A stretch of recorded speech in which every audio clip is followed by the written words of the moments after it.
Okay, everybody stand by. Hey, Lance, I'm still taking it to YouTube here. Pardon? It's got to upload to YouTube here for a Hold on, second. He's gonna upload YouTube, yep.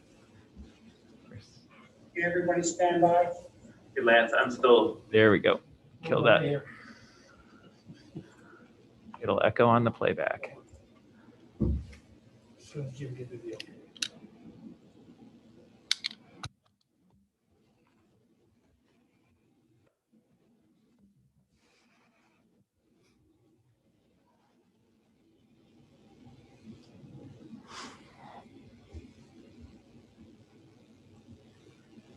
Go for it.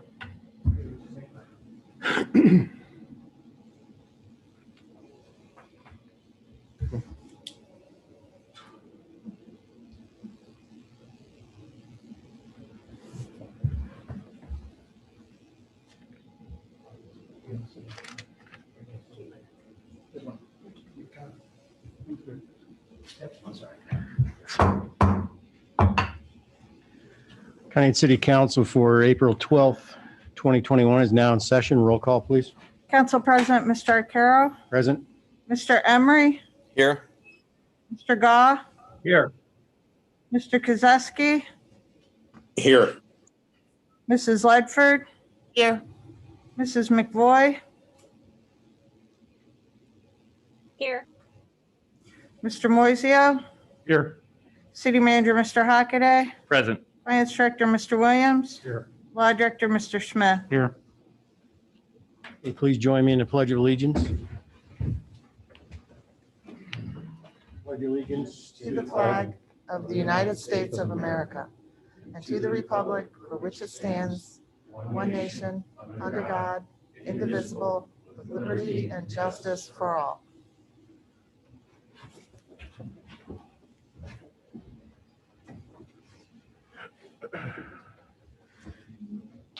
Okay, next on the agenda is approval of the meeting minutes for March 22nd, 21. Are there any alterations or corrections?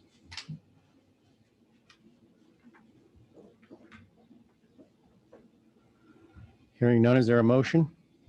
Make a motion. Second. Thank you. Mr. Arcaro, Yes. Mr. Emery, Yes. Mr. Goff, Yes.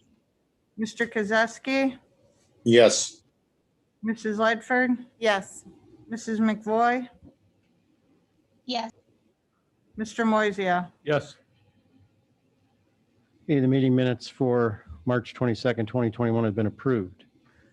We have a few presentations tonight, and with us in council chambers is our Spartan of the Month, Troy Turner. We will begin with that. Troy, if you come up with your family, right over there.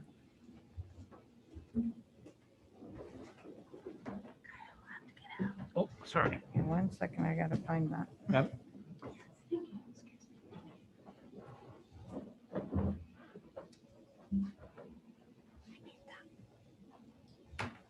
I didn't keep a copy, I'm sorry.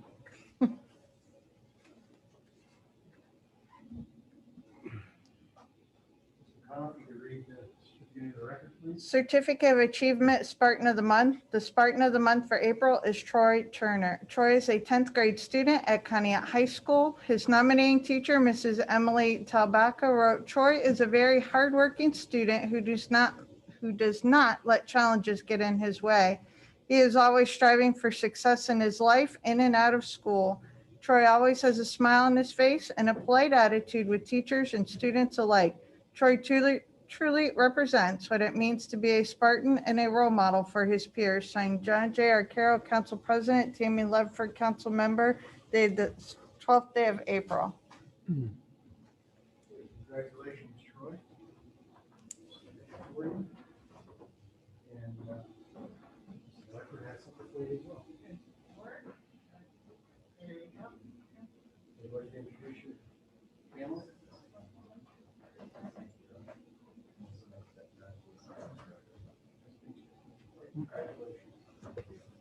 Who's the guy hiding in the back? Okay, very good. Congratulations. Congratulations. Congratulations.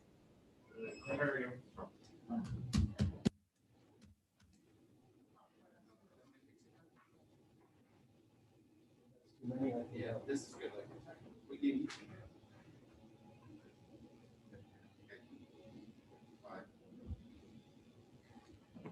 Congratulations. Nice job, bud.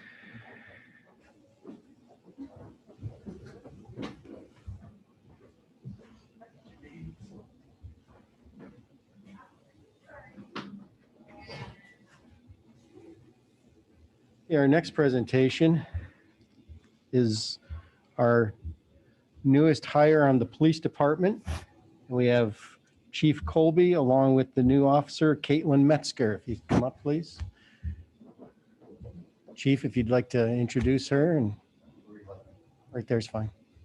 I'd like to take this opportunity to introduce Caitlin Metzger. She's the newest patrol officer with the police department. Caitlin joins us from the Portland area, and coincidentally is the first female officer that we've had in over 15 years. Caitlin, while this is her first stint as a police officer, she did work for the Department of Homeland Security as a TSA agent with Cleveland Hopkins and Akron Canton and Youngstown Warren. Canton, Youngstown, Warren. From there, she went to the Trumbull County Jail and was a corrections officer there. Also played a role in re-implementing their training program while in that position. She's attended the Kent Trumbull OPATA certificate or OPATA training, where she received her certificate. And she's currently attending Kent State University for a bachelor's degree in criminal justice. Very good. Awesome. Have any- Welcome, Caitlin. Anything you'd Great like to add have to you. that? Yes. I'm really excited. Like you said, this is my first commission as an officer. It's something I've wanted to do since I was young. I've now got the opportunity to do it, and I've been learning and enjoying every day. I've met a lot of great people around Conneaut, starting to learn my way around the city, and I look forward to continuing. Very good. Congratulations. It's great to have you. Welcome aboard. It's been a long time since we've had a female officer, so that's a nice change. So Absolutely. congratulations. And Congratulations.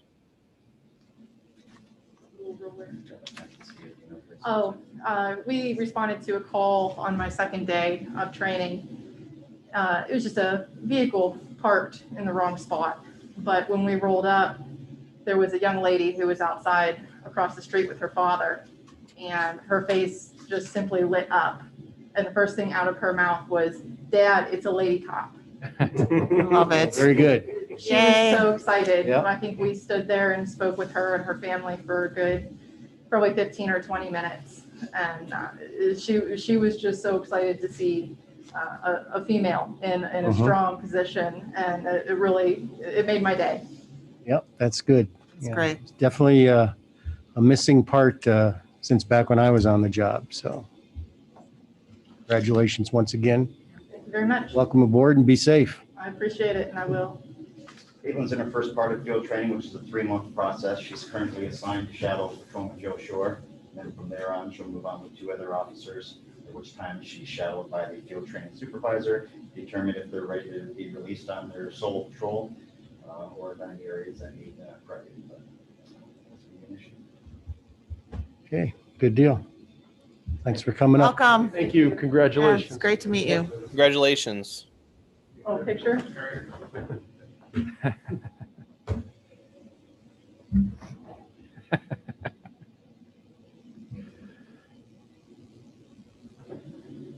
Thank you.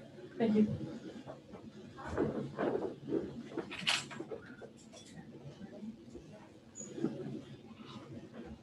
Okay, our next presentation this evening is Brian Bidwell from the sewer plant. And Brian, if you want to come up with your guests there and take it away. Introduce your guests and So this is Georgia Conway from CT Consultants. She helps us with our pre-treatment program. And You're which going to want to is- come over Yeah, this way. you may want to move those chairs over in front of that mic so it picks you up Yeah. pretty Is this well. where I'll Yes. present? Yep. Okay. to the Yeah. microphone. Yeah. And I'll pull the presentation up here if you want to just direct me. If you want me to pull it up now, I'm happy to do that. That's I think that's that's his the Oh, recorder. is there? He's recording. You How will have I a train? I will click it forward. So our presentation tonight is about Mercury in the city of Conneaut. And so we have a PowerPoint that kind of goes through, we've been monitoring Mercury in the city for a long time. And we're just taking another step, and we wanted to just kind of bring you guys up to speed, what we've done in the past and what we look to do in the future. I got it up there. There it is. There we go.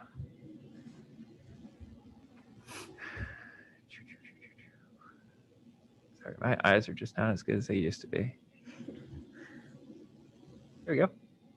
Okay, so my name is Georgia Conway, and like Brian said, I help them out with their industrial pretreatment program, which I've been doing since I work for CT Consultants. I've been there about 5 years, and I've been helping Brian pretty much that whole time I've been working for CT. So I am very familiar with the city's treatment plant, the collection system, the industrial users at this point. So we just kind of wanted to give you guys a brief history about Mercury, because in front of you, there's a letter and a survey that we plan to send out to commercial and industrial users. So we wanted to just give you a little bit of background and why we plan to do that. Next slide, Jim. Okay, so why do we need this mercury reduction program? First and foremost, the wastewater plant is having a little bit of trouble meeting their effluent limit for mercury. And when we talk about mercury tonight, I just want to make it clear that we're talking about very, very, very low concentrations. Conneaut does not have a mercury problem at all. It's just when we talk about mercury, it never breaks down in the environment, and that's why you want to reduce it at the source. So like I said, there's no mercury problem in Conneaut. So our limit is 3.6 nanograms, which is, so I like to use the paperclip analogy. So a paperclip weighs a gram.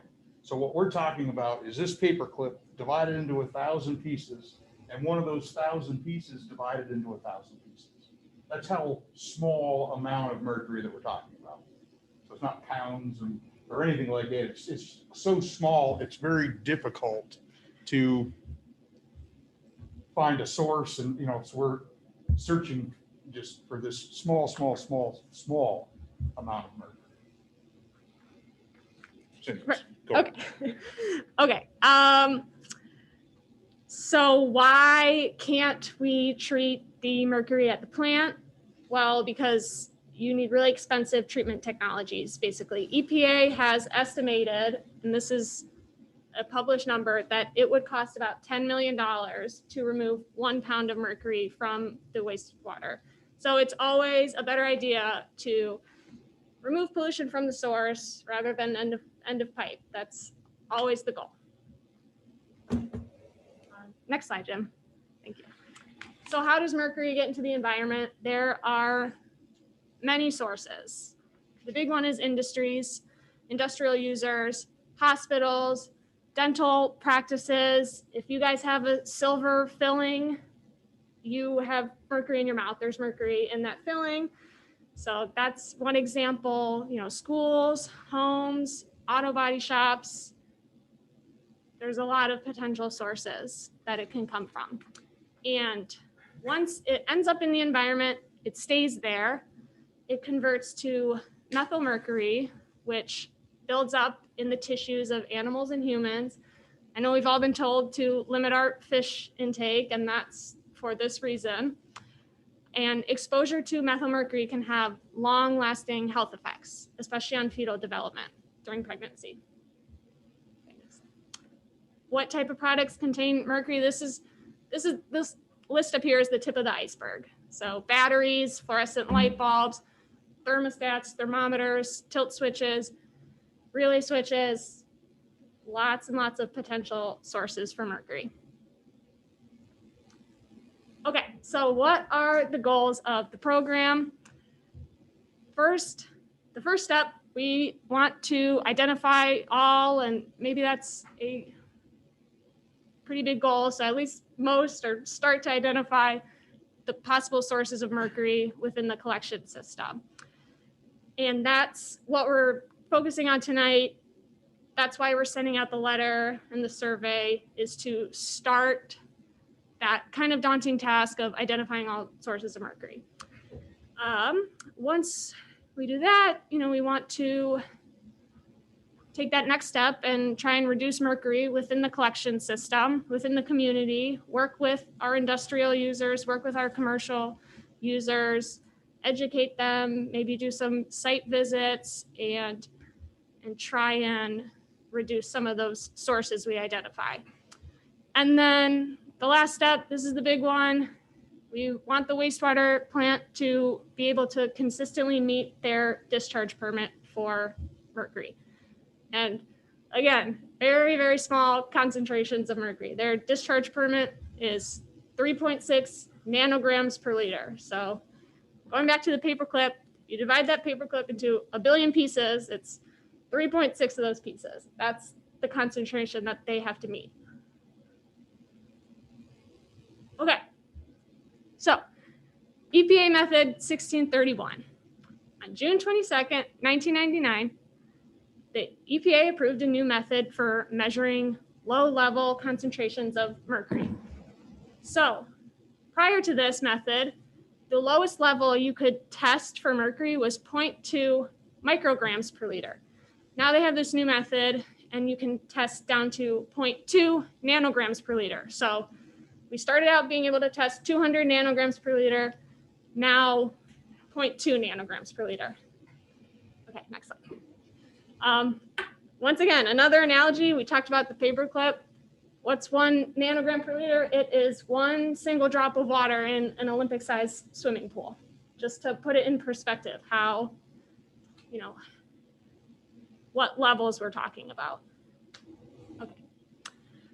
Okay, so EPA rolled out this new method. We can now test for really low levels of mercury. The water quality standard for Lake Erie is 1.3 nanograms per liter. So they have this new method. However, most treatment plants can't meet this 1.3 nanograms per liter. So EPA says, okay, if you can meet 12 nanograms per liter, we'll give you a mercury variance. So the treatment plant is able to currently, and has been able to, treat the wastewater and get the mercury below 12 nanograms per liter.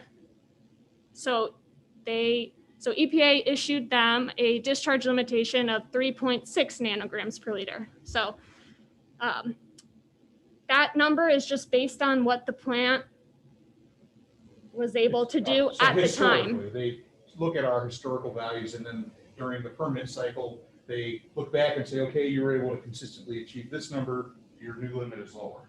So we're trying to achieve from every permit cycle, which is 5 years, a lower and lower discharge permit, discharge limit. Yes, so EPA, the end goal is to be able to get down to that water quality standard of 1.3 nanograms per liter. In the meantime, your limit is 3.6, but we need to see that you're making progress towards that 1.3. So that's where we're at now on the journey to get to that level. All right, next slide, Jim, thanks. So what is the treatment plant currently doing? The first thing they're doing is every year they pick 2 spots out in the collection system. And that's, a strategic location based on what's upstream of that point. And they sample 7 days in a row, and they take an average of that. And the big picture is so they can have an idea of where they need to focus their efforts out in the collection system for mercury reduction. So initially, we started on a large scale, like sampling at our lift stations, which are big collection sites, and then year after year, we've tightened that up to test in a neighborhood or outside of a certain facility or, we just tightened that up over the past several years. And now we're actually starting to go back and resample some of the previous locations to see if we're seeing any kind of historical change. What else are they doing? So this is a continuous effort. They regulate the mercury sources from all these significant industrial users. Conneaut has 4 significant industrial users: Cortina, Continental, Structural Plastics, Wayne Dalton, and Vesuvius. So each of those industrial users every year has to submit an annual report to the treatment plant where they identify all the potential sources of mercury, and then they update the plant on their progress towards eliminating those sources. A success story is Independent Can. They used to be on the pretreatment program, but they eliminated all of their mercury So welders. they had mercury switches in their welders, and once they eliminated those mercury switcher, so it's actually in the bearing was the mercury for the welding process. It doesn't distribute heat anyways. So once they eliminated that from their welding process, they were able to get off the program. So now we just go there once a year for the next 2 years, just to make sure they're staying where they need to be. And so they were able to get off the program.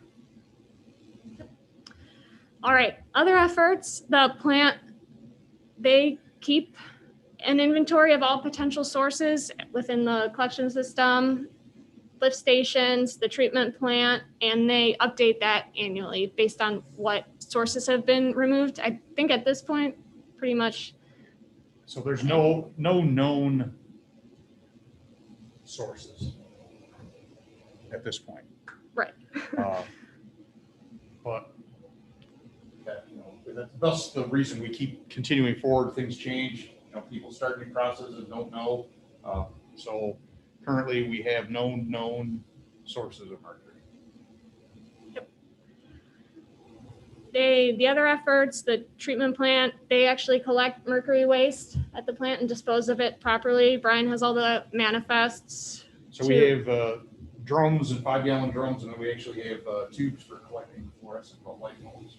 So from the community, people can bring us stuff when we collect it. Once the containers are full, we send it off for disposal, and we use that number. So they send us a manifest with a weight, and basically we're showing that we're disposing of mercury from our area in the system based on disposing of it before it gets into the waste stream. So people can bring us thermometers, the light bulbs. We've had people bring like float switches. We've had people bring us just jugs full of mercury, which is kind of strange, but it's great. I'd rather us get it and put it in a barrel than say dump it somewhere and then it gets to us else, otherwise. So these are all programs that the city is currently offering to reduce mercury before it gets into the waste stream. So if a resident had the twisted CFLs and they know they have mercury in them, they could bring them down to the wastewater treatment plant at no cost, correct? At no cost. We have, have stuff there. There's actually, and I think I'd have to verify tomorrow to make sure that the health department also has a collection container. So they can accept anything with mercury to a smaller degree. They have a 5-gallon bucket with a, crank top. So, and you can drop them off at either location. Sewer plant is open Monday through Friday. Well, there's someone there, all hours, Monday through 7 days a week, 24 hours a day. So it was after hours. If you call the plant, you could make arrangements to drop anything off just about any time. And we used to, and we still have some thermometers down there, but we used to have that thermometer exchange program where if you brought in a thermometer, we'd give you a thermometer. And we just kind of have gotten past that. And not many people want the other thermometer. They just want to bring us their mercury and get rid of it. So we kind of gotten away. We still have some down there, but not a whole lot. Is there any restriction on a commercial business that's maybe doing a replacement and has some mercury within Conneaut? Would they be able to bring that to you? So I would say yes, as long as it's not an overwhelming amount. of suspected mercury. We do have, so at least for our physical item, the biggest container we have is a 55-gallon drum. So some switches can be bigger, and, depending on the size, we have to get more drums. If we knew somebody was bringing something, I believe we could handle just about anything, but we would have to know ahead of time. But regardless, they should reach out to you, correct? Yes, absolutely. We can work with just about anything. So is this something that you publicize like on the website That's or what I on was your just gonna webpage? ask. So it is on the website, at least for the thermometers and the light bulbs. And then this letter is actually that second step. Because we're going to send, are we going to get to that later? I don't want to jump too far ahead, but that's essentially what this letter is all about. We're sending this out to every industrial user in the city, and we want them to read that and know that they can come to us and talk to us about mercury. And they're going to fill out, there's a survey in here. Like if you look through here, there's a survey for them to talk about, what they're doing, if they do anything with mercury. And then there's also, the last thing in here is a chart. So this is basically a flow chart for, so obviously there's things that that have mercury, sometimes a thermometer or things that we talk about. Well, this list outlines things that you may not have followed, where it says, oh, you switches, okay, yes, electrical equipment. So it kind of helps the industry break down their equipment and what they're doing a little better to say, oh, well, we do use that, it's possible it has mercury. And that's what we want them to tell us that, yeah, maybe. And then after they send in the survey, we're actually going to schedule meetings with every one of them to sit down and discuss. Even if they don't have anything, we're still going to go and discuss, what are you doing here? Is there any way we can help you if you do have a source to get rid of it? Well, that's what I was wondering, not so much for the industrial users, but the residential. Okay. Well, so yes, it is. I knew about thermometers, but I didn't know about switches and So yes, and other things like that, every year, so. John, I've gone to that, out at New Leaf, they have that, The Chamber of the Commerce. Chamber of Commerce thing, and that's my sole reason for being there is I usually have something that people stop and talk to me, and my whole reason for being there is talking about mercury. And, letting people know that we do collect, the light bulbs, and there's different sources, switches, it doesn't matter what it is. Gotcha. And, we're just trying to do something different every year and some of the same stuff to get it out there that we do. In fact, I've talked to at the gym, the morning show. I've talked several times on there about mercury.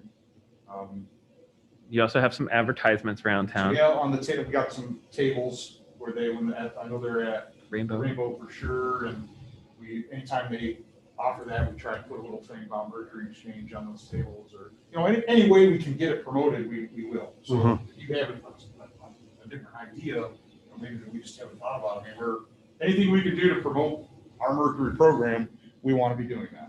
So this flow chart will be on our website then? Yes, we can put it on there. We'll have this entire presentation on there as well. Okay, Anybody good. Well, it would be something good for the residents, For sure. to be able to just look at, oh yeah, I had no idea. I can bring it to the wastewater treatment plant. So Yep, for sure. very good. And then- Besides just some pictures. Yeah, I said one, before you go, I said one other thing. So if you were to have an incident where the levels spiked, how would you go about investigating that, starting with your industrial users, obviously, and then So we would, seems like it would Yes, be we like probably would chasing a just needle in a look- haystack. we would just be looking backwards and it would be, I don't really have a good answer to that because we've never seen this tremendous, like a spike per se, but it would be almost impossible to find out where it came from. I mean, we've had incidents where we were cleaning lines and then that has gone up. So it could be, there was a chunk of mercury from some old industry that we washed out of a joint somewhere. Okay. And, that could be a source. The source is never ending unless you have by doing testing, finding a place that consistently has a high number that keeps increasing, plus the background sampling. That's what we're looking for in the background sampling, and then now going back these few years later, looking for, is it staying the same, is it increasing? And so we go back to an area and see that it's increasing, then we're gonna spend more time tightening up that area to see, okay, well, where is there a potential for a source in this other area? Mercury is incredibly heavy and it wants to just dive down as deep as it can go. That means every joint, every fitting on old clay lines and stuff like that can be saturated with it. When we did the interceptor cleaning this last year, we somewhat anticipated potentially seeing an elevated spike because that's a line that hasn't been cleaned in quite a while, that we would disturb some old mercury in there and flush it to the plant. We didn't really see too much of a spike at all, which was a good sign. But to use another anecdotal story, the amount of mercury here that we're talking is so infinitesimally small.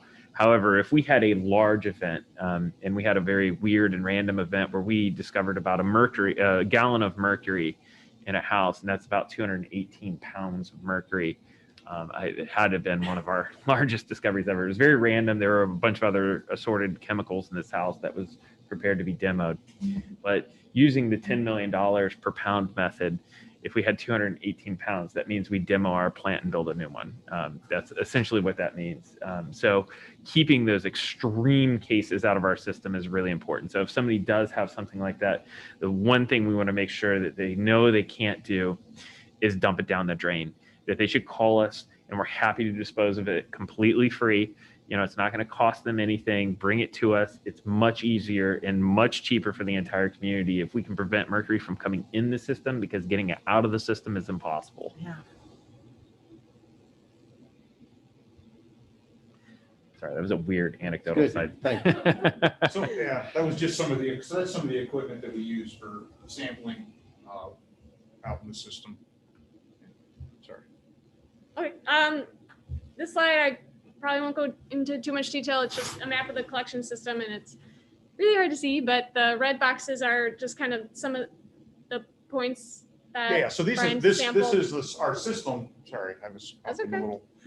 But these are our random sites through the year. So each where there's a pin, that is where we did a test. And so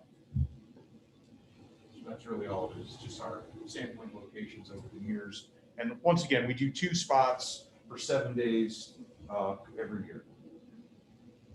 And that's EPA requires that So sampling. that's part of the conditions of our mercury variance. You know, there's certain things we have to send in a yearly mercury report, and we have to show with programs like the thermometer exchange and then these sampling sites that we're actively doing, you know, so this letter this year is going to be part of what we present to them. That this is what we're doing to actively reduce our levels of mercury.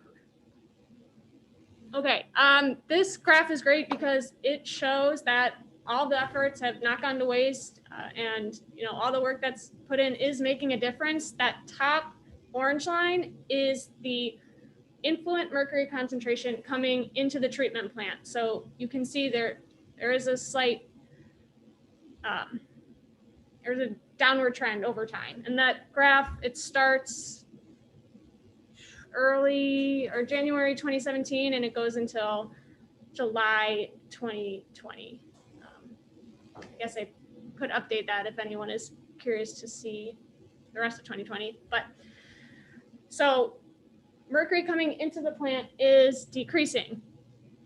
When we go down to that dark blue line at the bottom, we can see, that's the effluent mercury. So what's coming out of the plant, the effluent concentration is going up slightly. We are still trying to figure out why that is. And one possible reason, if you look at that lighter blue line, that's the plant flow. So we have more flow coming into the plant over time. There's less time that the wastewater spends being treated within the plant. So that could be one potential reason why the removal efficiency has slightly decreased over time. There's many reasons and we're still researching potential reasons for that. So yeah, the one takeaway is that influent mercury has been shown to decrease over time. So this this graph here focuses just on the effluent mercury. That dotted line is that 3.6 nanograms per liter that the plant has to meet. That's their NPDES permit limit. We talked about the variance. That's the number EPA has given the treatment plant. As you can see, most of the time they're under that limit, but there are a couple instances where you have results higher than that 3.6. And that's the whole reason behind this mercury program, is so that we can consistently be below that line. Okay, current efforts. Ryan started talking about this, but that's what this letter is about. That's what the survey is about, that we want to send to all of the industrial users and the commercial users. And that is our starting point for now. Once we send out this survey in the letter, that's going to kickstart the program a little bit. And when we get results back, hopefully we'll be able to form partnerships with some of the sewer users and try and come up with ways we can reduce mercury throughout the community. So that's the goal of the survey.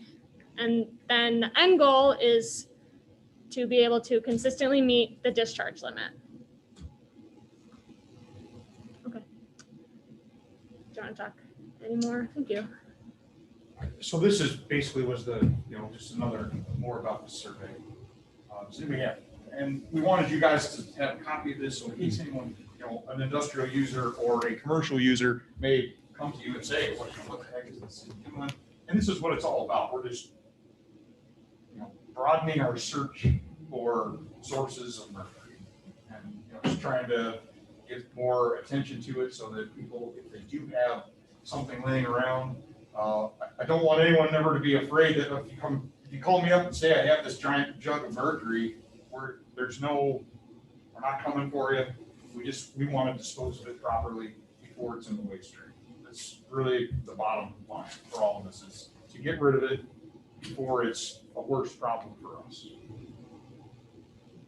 And we want to make sure the industries, we're not trying to jam something down their throat when we go and do these visits. We want to be as helpful as we can be, and be supportive to them to help us get to where we want to go. And the EPA is very much in the same vein, the Ohio EPA. So if we would identify a potential mercury process, they do have grants and other forms of funding to assist businesses to take mercury out of their production process, so it's never entering the waste stream. So they're very aggressive about that in terms of being able to market that funding. So if we do work with a business and they go, oh geez, look at this, and there are opportunities where it's intended to be non-punitive. We're just trying to keep the environment clean. So.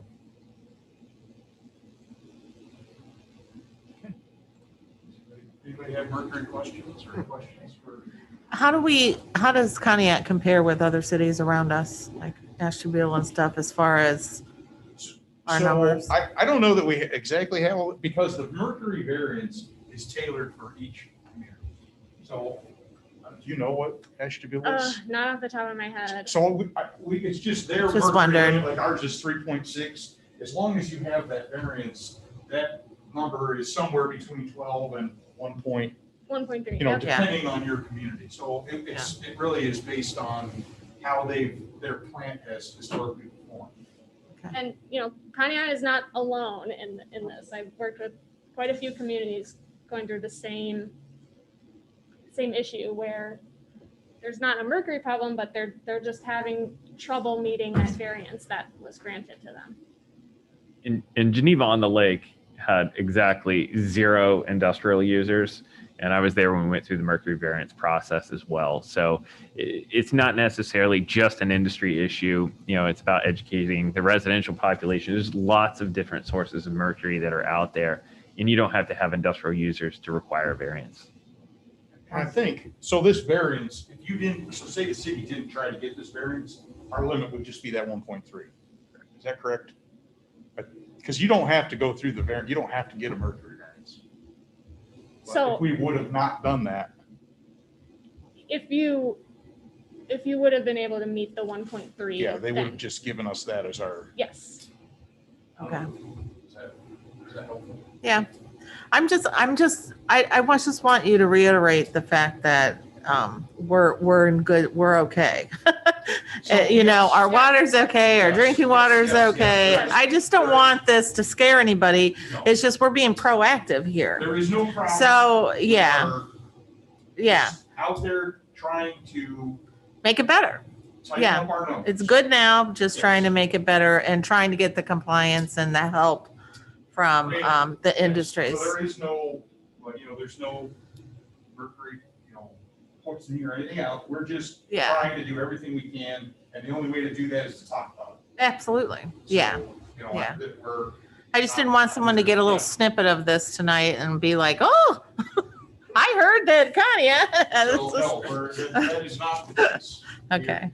This is all about just us moving forward and trying to, Perfect. to touch as many people as we can with our, hey, we have something.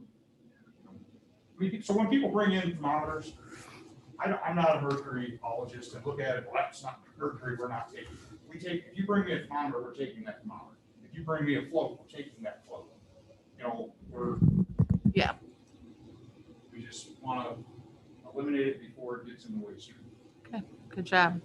Because even a small amount can be very devastating towards these Yeah. small numbers. But So yeah. you Very have scary. to continually be vigilant about Yeah. educating people about what mercury does in our system, what it does in our environment, and keeping it out. Yeah. So I don't know that I've ever seen a plant in this that discharges to Lake Erie, as I'm most familiar, actually meet their mercury limitation. I've seen them all with variances. So it would be highly uncommon to see one that operates without any variance whatsoever. It's very small. I am unaware of any treatment plant that does not have a mercury variance. Yeah. Okay. That's good to know. And and that was the whole point of the presentation tonight, is so we don't send these letters out and scare anybody, because that's Mhm. not what we want to do. We just want to educate everybody. Okay. Very good. It's definitely good to be proactive, that's for sure. And as always, if anyone has any questions, they can always call the plant. I'm most generally always there, or, Brian is always ready to talk I'll give them my wastewater. cell phone number. So if there's any questions, please, if you guys hear of anyone having Okay. any questions about this, I'm happy to explain. And then, like Jim said, we'll put this presentation and everything will be on our website. And, but if there's any questions. Okay. Does anybody else from council have any questions for Mr. Bidwell? No, I think that was a very good presentation. I appreciate it. Thank you. Okay. Thank you for coming in. Everyone. Thank you. Thank you so much. Thank you.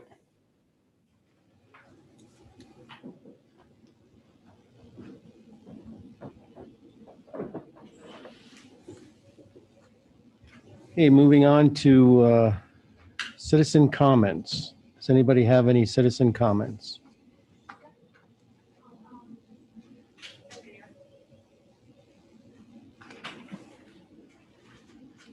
Okay, I did receive one citizen comment.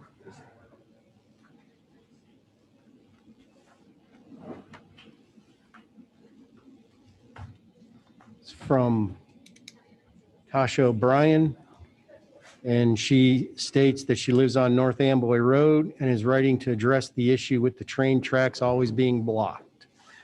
Yesterday, April 6th, they were blocked over 16 hours by the same train. The train did not move all day. This is not the first time this has happened. A few weeks ago, they were blocked at not only Amboy, but Gore Road as well. I had to either go to North Kingsville via Gore Road to Poor, or go to Lake Road to Parish and come back up to get to her house on South Amboy.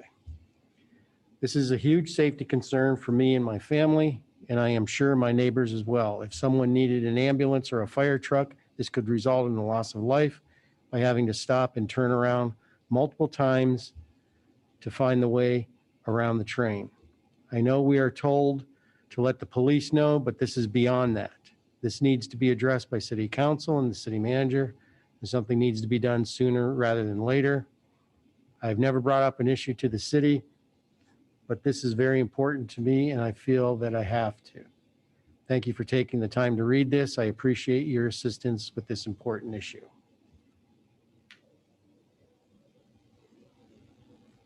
Anybody else have any citizen comments?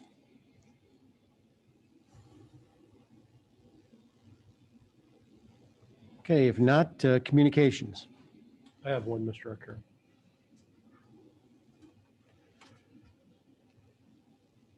City Council did receive a thank you. I'll read it.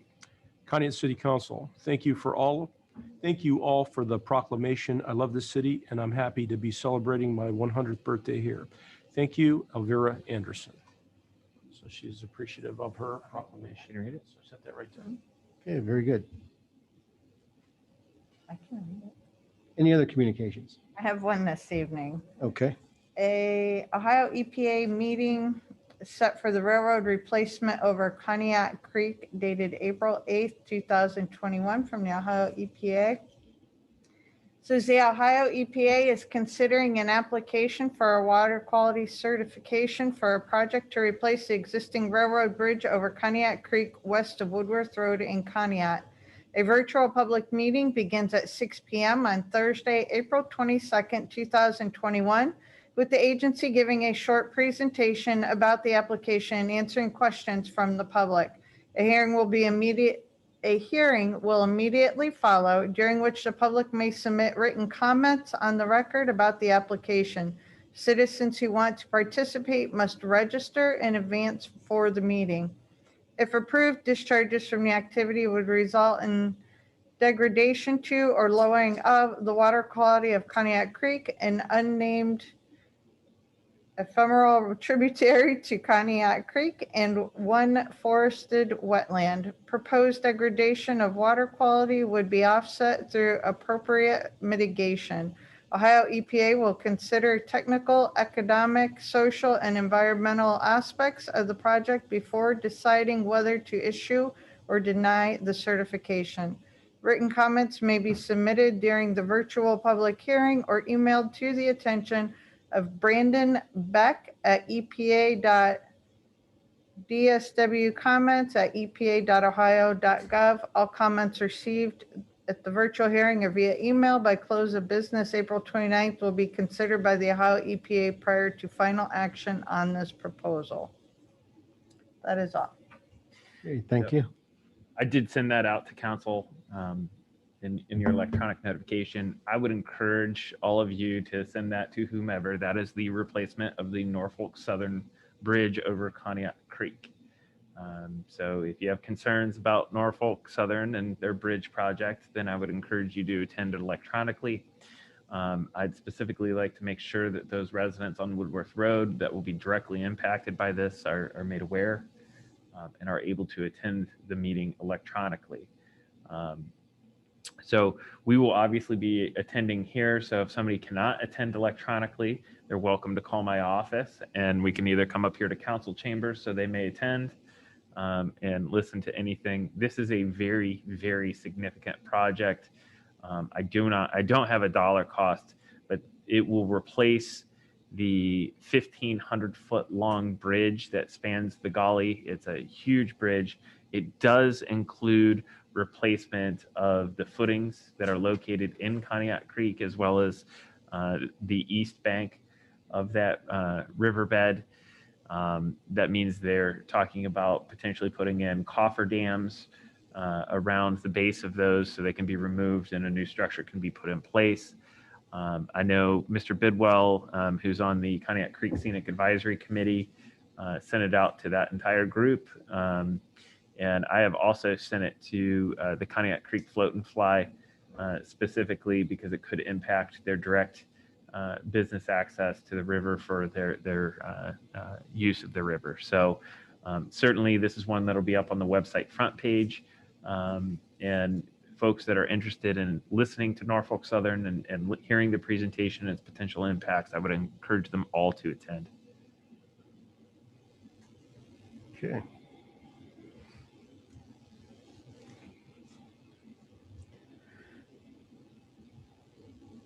Council have any questions regarding that communication?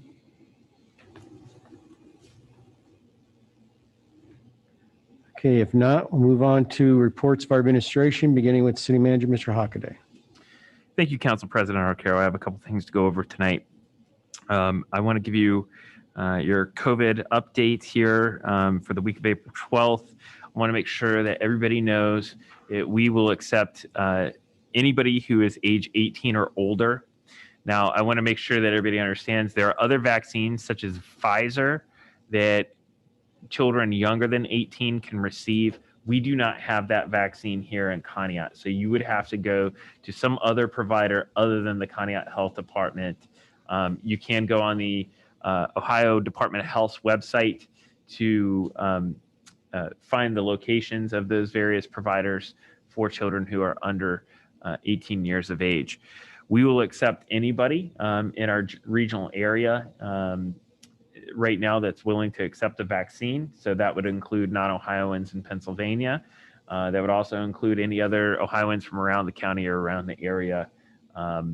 We are essentially through our waiting list. So there's virtually no waiting list at this point. So if you're interested in receiving a vaccine, you can go to our website. It is the top link on the front page at conneautohio.gov.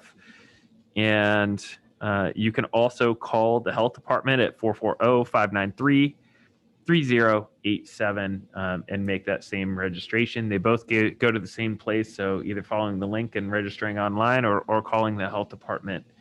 They have been very quick at getting you in and out, very expedient in doing that. Right now, we're sitting at about 4,500 vaccines to date as of today. So they've done a tremendous job. That is only the Conneaut Health Department. That does not include the other private healthcare providers, such as some of the pharmacies in the area that are also distributing vaccines. So I think they've done a great job. Very pleased with rollout. And as I said, there's zero waiting lists. So just give us a call and they will get you scheduled for the next available clinic.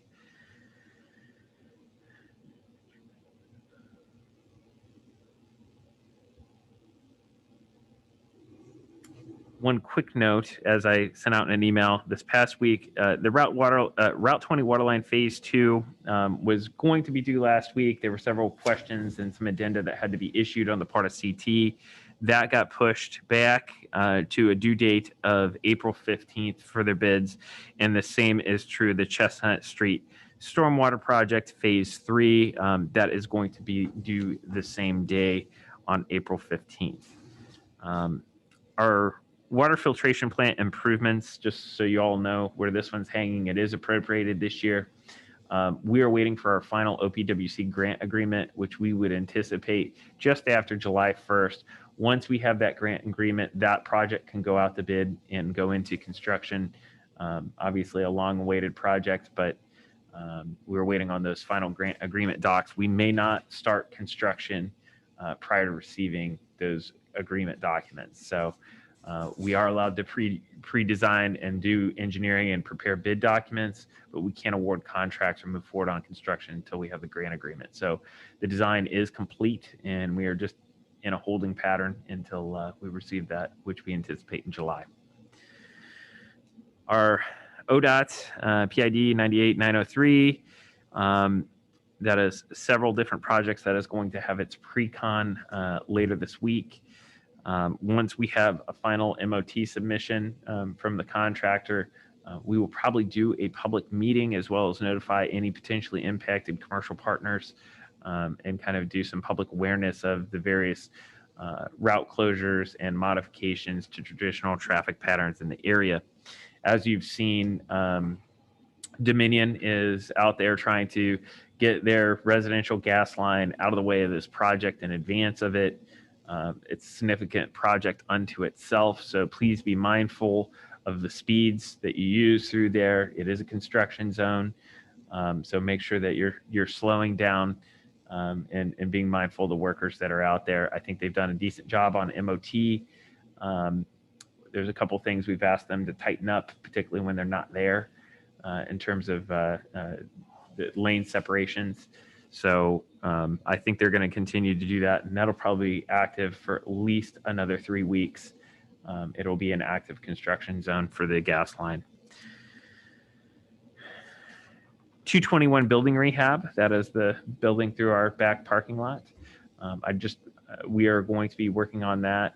It was appropriated for the 2021 budget.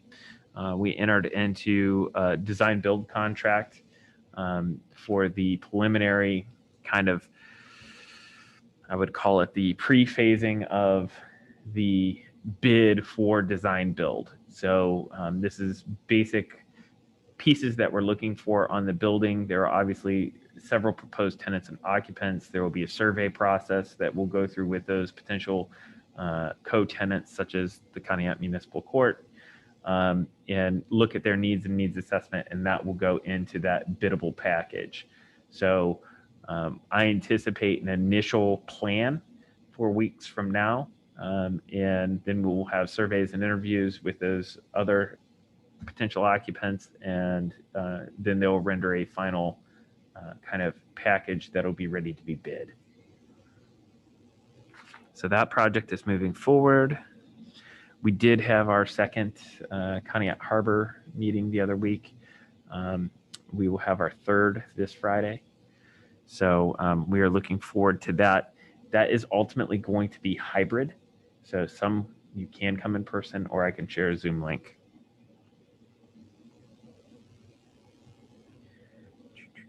Trying to jump through here. Public Works. I sent council a very brief email.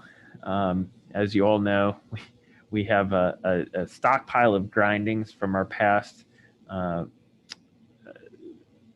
residential surface resurfacing program over the past several years. We've tried to build them up to a useful volume. The problem is the volume of grindings that we usually take in an annual year are not substantive in and of themselves. So we've saved them up over the past several years. Right now, we're looking at about 4,000 tons of grindings that we've been able to save up. We are going to be grinding them this week. We are going to be applying them to Dorman Road. They will be pulverized and integrated into the roadbed with what's called a soil stabilization, where they add a Portland product to that mix that will stabilize the road. My hope is that later on this year, once we've determined our final cost, that we'll have some additional dollars where we can either do a double chip seal or something more significant to cap that road. And it will be similar to having been paved. So that section of Dorman Road, just for your point of reference, is all gravel. It goes from the I-90 complex back to Conneaut Creek past Gateway. So it is approximately 1 mile in length. So that is about the approximate tonnage that we will need just to do that project. So hopefully we won't have to haul in additional material, and we're not anticipating that at this moment. But 4,000 tons gets you about a mile.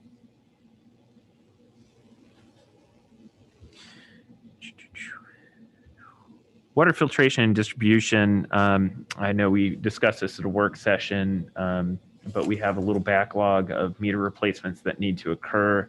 There's a request for some additional appropriation for meter replacements because we have not been going into residential houses. We are going to try and start doing that, but we would call somebody first if they're not interested, and having a worker come in the house replace it. We won't. If the homeowner would like us to come in and deal with it, then we can come in and we deal with it. All employees will be required to wear an N95 mask the entire time. We would not do without the consent of the homeowner or property owner. And certainly our preference is if the property is vacant and we can get in there and get out, then we'd like to do that. And then we are working on a process of the US EPA is preparing issuance of new lead and copper rules that will start taking binding effect, kind of like the mercury stuff that we just went through. Under the 2018 revised lead and copper rules, public drinking water entities are now responsible for outcomes past the extent of our service line. Our service line stops at the curb. However, if it's potential that it would be lead affected on the inside we now have some obligations with that. So what we've been trying to do is identify and map any and all leaded connections in our system. Right now, we have a total of 5,000 connections. We believe there's the possibility of lead in about 205 of those 5,000 connections. Now, that doesn't sound like a great deal. And they've done a great job over the years of replacing taps and goosenecks and those kinds of things. We're actually in a pretty good position comparatively to other communities. However, an average service line replacement is between $3,000 to $5,000. So even if we take the lower of those two numbers, we're looking at almost $750,000 in service line replacements that would need to happen in the coming years.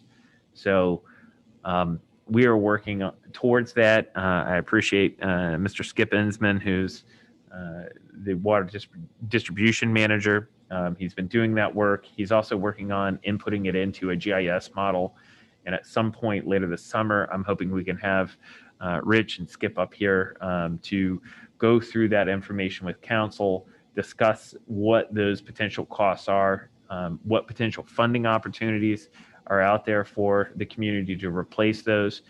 And just like the conversation with Mercury, you know, this isn't about enforcement issues. This is about health and safety within our community and making sure that drinking water, whether the responsibilities within the public main or the responsibilities on the private service line behind the curb stop, that they have an opportunity to have that replaced and get it out of our system. So it's an important program that we're working towards. And as we hit some of those milestones and have some data to share with council, I'd like to start going through that process. And it's an extensive one, because even if you tell somebody right now that there's a potential lead affected line, we cannot compel them to replace it. We can only offer it. So we're also looking at our opportunities with other programs like CDBG and the CHIP program. If some of those monies could be put into lead service line replacement, because it's something that we'll want to continue to eradicate from our system. And the easiest solution is to say we have zero lead in our system, and then we're all in a good place. So they are working on that, and they continue to work on that. Obviously, Mr. Bidwell, I appreciate his efforts on giving me some assistance in the harbor neighborhood of going through of kind of our asset inventory of water, sewer, stormwater line conditions, so we can come up with some estimates for that. And then obviously you heard his Mercury presentation, Conneaut Wastewater Treatment Plant, Mercury and you, which is a good presentation by Brian, and I appreciate him doing that. So that's all I have. I did attach for your review as well our police and fire reports for the month of March. You can take a look at those. Nothing too exciting in there. A lot of fires, a lot of grass fires. I'm very thankful for the rain we received today because it has been very conspicuously dry. We've been assisting some of our more southern fire departments and some of the larger grass fires and blazes that they've had over the last couple of weeks. So fire department has been busy in the last year, and they continue to be so.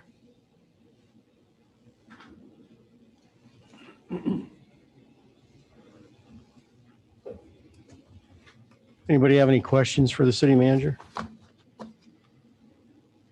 I just had one regarding the grindings. Mhm. So with this project coming up for Route 20, Mhm. will we be keeping those grindings, or? I will talk to Marissa and Gaffney, the company that was awarded the contract. ODOT, because of the issues with grindings and communities desiring them, as well as contractors looking at them for resale value, we will ask, but there is no provision that we may insert in a state contract that says we automatically get them. So basically, we have to engage with the contractor directly, and if they are okay with giving us those grindings, then they will. Recently, in the last several ones, we've had a local contractor offer to pay those folks that are grinding money for those grindings, and of course they accept that. So it depends on the price point. I was going to say, if that project on Dorman is successful, it would be nice to duplicate that on some of our other roads. Correct. And since the grindings are coming from a roadway in our city, Yes. perhaps we could. And ODOT has been very flexible with us. I understand their position on contractually they cannot specify where they go. I will tell you, when ODOT redid their garage up there, they did the parking lot on the garage. They gave us those local grindings at no cost. So when they've been able to do that, they've been very, very nice to us about helping us with any kind of state project grindings, knowing that we want those resources, but they just can't spec it in the contract. But we'll always ask. Okay.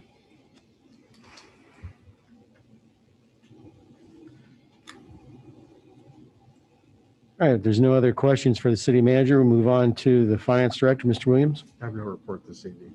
Okay. We'll move on to the law director, Mr. Smith. No report. Okay.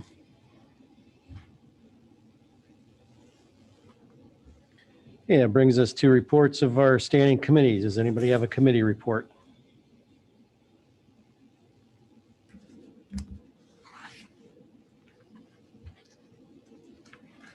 Okay, hearing none. Liaison reports.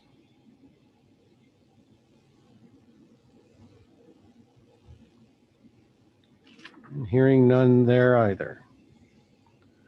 Okay, we'll move on to our ordinance and the resolutions for this evening, and we have two ordinances on the table. 8820 will remain on the table with no update. And we have ordinance 1921. That one's on the table. Yes. Hold on. You're- Ordinance to amend Chapter 110 of the City of Pontiac Codified Ordinances governing fees and not declaring an emergency. Do you have any update on that? Yes, I would recommend you keep it on the table for another meeting. I think there are a couple more changes we wanted to make on some demolition fees. Okay. And as soon as we have those clear, we'll let you know. Okay. All right, we have no ordinances in third reading and none in second. And we do have three ordinances to consider in first reading, and we will begin with ordinance 2021. An ordinance to authorize the city manager to enter into an agreement with the Ashtabula County Board of Commissioners for emergency management services for a period of 2 years, beginning January 1, 2021 and ending December 31, 2022, and declaring an emergency. Hey, Mr. Hockaday. We do this every year, or every other year, I guess, for our bomb squad and urban search and rescue. This is literally the best deal going. We get to join this program for less than $500 annually for both services. We do use these services. We've had to use these services. If you look through the fire chief's report for March, we called the bomb squad out to the Janet Drive area for a live round from, I believe, World War I. It was an anti-aircraft round that somebody found in a creek bed. So that service alone, if we had to pay for that independently, would well exceed the annual value of the contract. Certainly happy to answer any questions, but this is the easiest decision you'll ever be faced with. Okay, does anybody have any questions or comments on ordinance 2021? Now, is there a motion to proceed? Mr. Arcaro will make a motion to declare ordinance 2021 an emergency. There's a motion to declare ordinance 2021 an emergency. Is there a second? Rick Goss seconds. Thank you, Mr. Goff. Mr. Arcaro? Yes. Mr. Emery? Yes. Mr. Goff? Yes. Mr. Kozowski? Yes. Mrs. Ledford? Yes. Mrs. McVoy? Yes. Mr. Moiseo? Yes. Mr. Mosio, the emergency has been declared. I'd like to make a motion to suspend the 3 reading rule on ordinance 20-21. Motion to suspend the three reading rule on ordinance 1021. Is there a second? I'll second. I'll Mrs. second. Ledford? Mr. Arcaro? Yes. Mr. Emery? Yes. Mr. Gah? Yes. Mr. Kozowski? Yes. Mrs. Ledford? Yes. Mrs. McBoy? Yes. Mr. Moiseo? Yes. Hey, Mr. Moiseo, the three reading rule has been suspended. I'd like to make a motion to act on ordinance 20-21. Motion to act on ordinance 2021. Is there a second? I second. I'll second. Thank you, Mr. Emery. Mr. Arcaro? Yes. Mr. Emery? Yes. Mr. Gah? Yes. Mr. Kozowski? Yes. Mrs. Ledford? Yes. Mrs. McBoy? Yes. Mr. Moiseo? Yes. Okay, ordinance 2021 has passed. Move on to ordinance 2121. An ordinance authorizes city manager to enter into a purchase agreement with S&S Dump and Dig, Inc. for the sale of 6.112 acres of land located in the East Side Industrial Park, permanent parcel number 12-305-00000402 for the sum of $50,000 and declaring an emergency. Hey, Mr. Hockaday. Okay, we've talked about this one a couple times. S&S Dump and Dig also does business as Cashin's Concrete. They've been great tenants out there for the past 6 years at a contract value of rent of $10,000 a year. And they are looking to purchase out their 6 acres, approximately 6 acres, for $50,000. We're happy to have them. I think they've been a great addition to our community. They've been good corporate citizens. I know they've made some donations to the Veterans Platform up at D-Day and other things. So really appreciate Steve and Sally Lovick, the owners. They continue to do good things, and hopefully we will see some significant future investments from them as they make this a permanent home. Is there any questions or comments on ordinance 2121?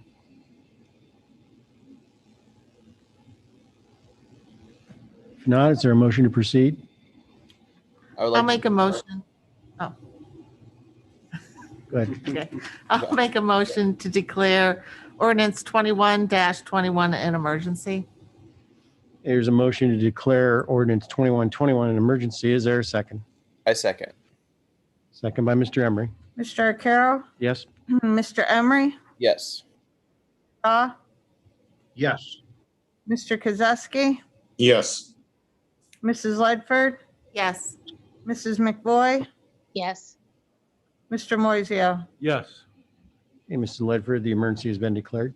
This time I'd like to suspend the three reading rule on ordinance 21-21. There's a motion to suspend the three reading rule on ordinance 2121. Is there a second? Second. Thank you, Mr. Mosio.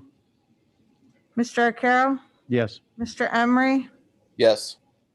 Mr. Gah? Yes. Mr. Kozowski? Yes. Mrs. Ledford? Yes. Mrs. McBoy? Yes. Mr. Moiseo? Yes. Okay, Mrs. Ledford, the three reading rule has been suspended.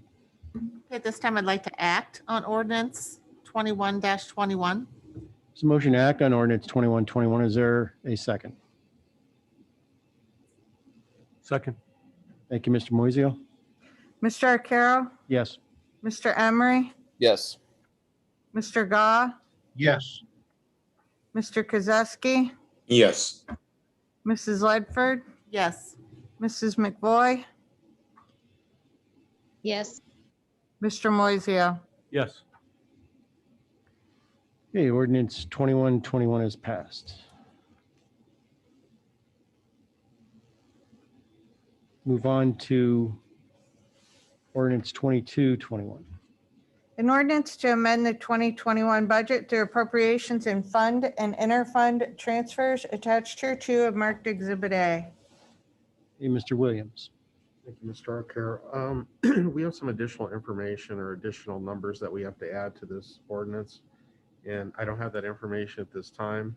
I would prefer if we could just move it to a second reading, if that's possible. Okay.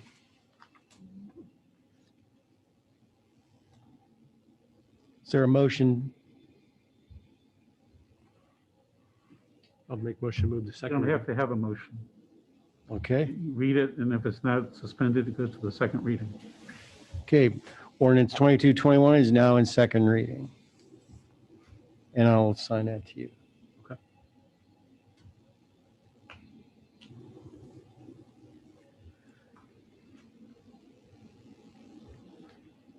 Okay, that concludes our ordinances and resolutions for this evening. Now move on to unfinished and old business.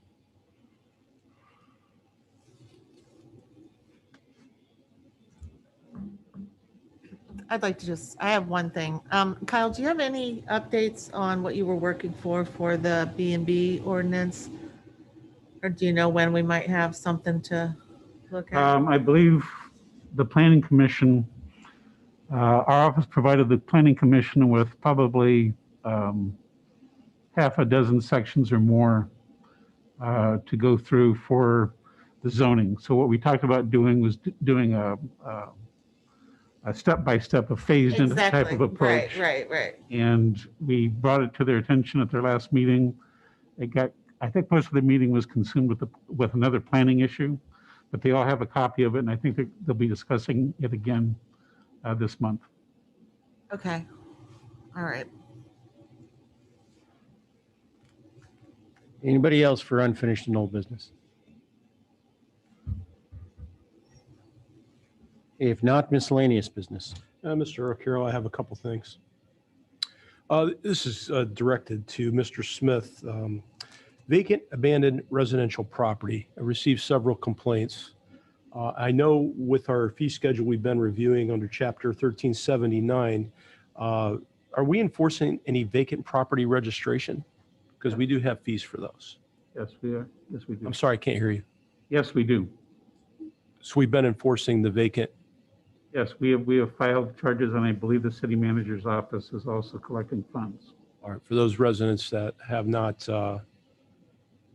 filed for permits, is that what it is that they have to file for, or? Yeah, there's some exceptions. Excuse me. There's some exceptions. That's better, isn't it? It's a lot better. That's why I moved mine. There's some exceptions to who has to register a vacant property. But yes, it goes to the city manager's office. Maybe he can elaborate more, but it is being enforced. So with some of those, like we might have broken windows on one or maybe two of these residences, then that's going to, housing and zoning would address those if they're abandoned. Not as part of the vacant house ordinance, it might under property maintenance Property issue, maintenance code. but not the vacant. Okay. There's a test for vacancy that has standards as to what qualifies as vacant. So a house can be unoccupied, but let's say it's listed with a real estate agent. Right. That would not be considered vacant. These have been unoccupied for a year or better and not for sale or anything like that. Do they have any active utilities? I don't know for sure. I'm assuming they do. So probably electricity, things like that. I'm making an assumption. So if you want to review specific ones, let's talk after the meeting. If you want to give me a couple addresses. I'll shoot you an email with the addresses. Yeah. Yeah, I'm happy to have Molly Take a look. Yeah. take a look. And you never know. There may be stuff that's in process against them. So I would just tell you to, if anybody has any questions about a specific property, just email me that address, and I'm happy to get you whatever information is publicly available. I'm hearing a lot of it too, just to jump in there. So, which I have talked to you about too. So it does seem to be, for some reason, it's surfacing a lot right now. So not to beat a dead horse, Kyle. So once I register the vacant property, then at that point, is there any other criteria I have to meet or anything I have to do, or have to put it up for sale, or I can just, as long as I'm maintaining it? I think there's a rehabilitation plan, or you've got to come up with some idea of what you're going to do. I don't think there's a penalty for the first year vacancy, but for the second year, there's a penalty. And that penalty climbs to a cap. Okay, all right. And so you know, I mean, there could be a lot of reasons for vacancy. We see it a lot. You know, when somebody passes and maybe they don't have an immediate and apparent heir, you know, to begin a probate action. You know, those kinds of things are frequent. So you know, there are stated exceptions, but the goal is to communicate with whoever's going to be responsible for the property and devise a plan. Now, their plan can be whatever their plan is. If it's rehab it and move into it, if it's list it for sale and sell it, if it's, you know, it could be a lot of different things. So we just ask that they develop that plan, share that plan with us, and then we continue to move from there. All right, well, thank you. Was that it, Mr. Moiseo? Was that all yours? I have one Yeah, thing. That's it, yes. Well, actually, I guess a couple things. I'd like to, for our work session, maybe put on the agenda to talk about our recycling bin area. So maybe get a plan together. Since it's come up lately, I think maybe we should revisit that and see what we can do moving forward. And then I did send out a text to my fellow council members about what the state was doing to recognize the health departments. And I'd like to send that to you, Kyle, and to you, Jim, because I'd like to do something special for our local health department for all that they have done Sure. Yeah, through they've this. Done a really great job. Yeah, so since I think it's National Health or Local Health Department Month or something like that, I'd like to do something for our next meeting, okay? I'll send it to you, though, what the state did. And that's it. Anybody else for miscellaneous business? Yes, I just have one thing. Matt Crawford and the Outdoor Learning Center is having their cleanup this upcoming Saturday, the 24th at 10. So if anyone would like to help out Matt Crawford and the Outdoor Learning Center, that's Saturday, the 24th at 10. What was it? I didn't catch that. Could you repeat that? You're kind of low, Mrs. McVoy. Sorry, I'm not feeling well tonight. The Outdoor Learning Center is having their spring cleanup on the 24th at 10 a.m. and Matt Crawford is looking for any help. As a council member, I'll be out there to help. So I'm hoping to see other council members or other community leaders out there to help with that. It's a great little center out there for our community and our kids. So hopefully we can get some people out. What time was that? 10 a.m. Thanks. Okay, anybody else for miscellaneous business? Just one quick thing. Mr. Hockaday, how many employees do we have in the health department total? I believe Michelle is the only full-time employee, but we have an assistant that deals a lot with birth and death certificates. We have a part-time nurse, and then we have a part-time sanitarian. Okay, so three. One Michelle full-time. and 3 part-time employees. Four. Okay. I would also add UH and their outreach nursing course staff to that. There's no way we could have done what we've done so far without UH and their assistance in this. And I do have the list from UH and all the nurses that participated. Yeah, maybe we'll send it with that. Okay, anybody else for miscellaneous business? Okay, I did have the recycling center as well. Under my miscellaneous business, as you know, we all received that email, and that will be a topic on our, I know we have the parks meeting, but we're going to throw that on the agenda as well. Okay. Or next week. That was Monday, the 19th, right? That's correct. Okay, if there's no other miscellaneous business, I will need a motion to go into executive session by unanimous roll call to vote to discuss economic development and negotiations with another political subdivision and to determine that executive session is necessary to protect the interests of the applicant or the possible investment or expenditures of public funds to be made in connection with the economic development project. Oh, so moved. there a second? Second. Thank you. Mr. Arcaro? Yes. Mr. Emery? Yes. Mr. Gah? I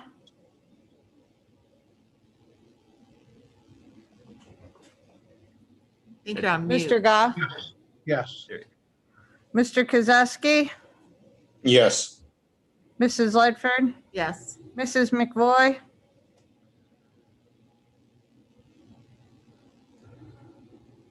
Mrs. McVoy? Yes. Mr. Moisia? Yes. Okay, we will convene back in regular session after the executive session, and the current televised session of this meeting is in suspense. I did send out a separate Zoom link for the executive session items. So we'll conclude this and move over to that. Thank you.